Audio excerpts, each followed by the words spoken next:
especial. No clássico vencemos, que era, a gente não estava vindo bem.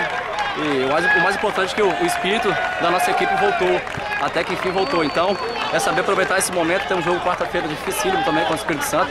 E aproveitar o momento do time, e nada melhor do que a gente ganhar 3 pontos no clássico para ganhar moral. Eu respeito o futebol capixaba.